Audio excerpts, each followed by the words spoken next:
देखिए पारो आरती हमारे साथ है शूटिंग सेट पर और लगातार मीडिया का फोन नहीं उठा रही है। कैमरे में लगातार फोकस करेंगे। पारो आरती के पास क्यों आरती फोन नहीं उठा रही है? हम लोग आपके साथ है।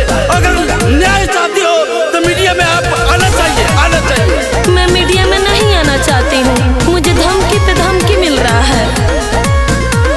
चारू ओर चर्चा तोहार बड़ुए, मीडिया में वायरल समाचार बड़ुए।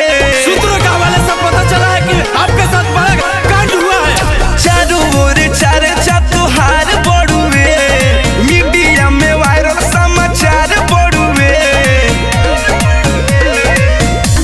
खुल के बताओ काथी भइल रहे रात में। बोलिए क्या हुआ था? मैं स्टेज पे नाच रही थी, पैसा देने आया और सिंदूर लगाया।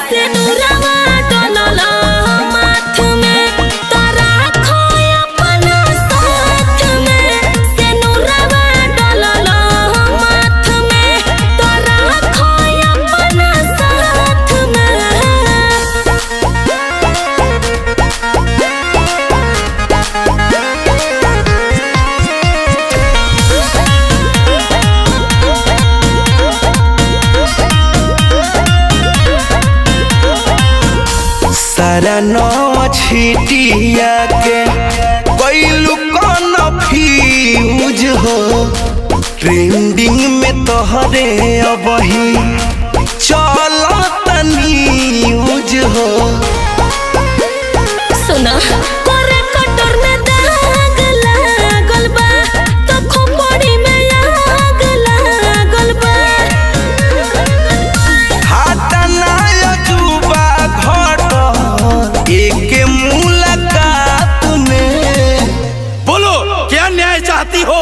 वो मेरे पति हैं, अगर वो नहीं मिले तो मैं सती हो जाऊंगी। अच्छा सिंदूरवा डोलला माथ में, तोरा खोया अपना साथ में।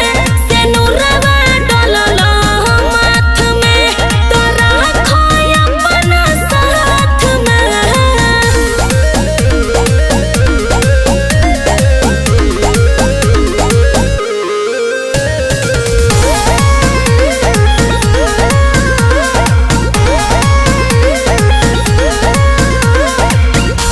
हाला घोटाला के बा यूपी बिहार में, ऐसे के बियाह करेला पगलो संसार में। के कोनिया बोन के रोहे, हो बबुआ भुवन के रोहे।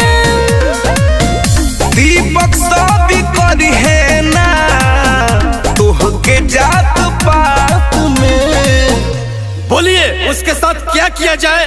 मार दिया जाए कि छोड़ दिया जाए? ना जी, वो मेरे पति देव है। सिंदूरवा डोलला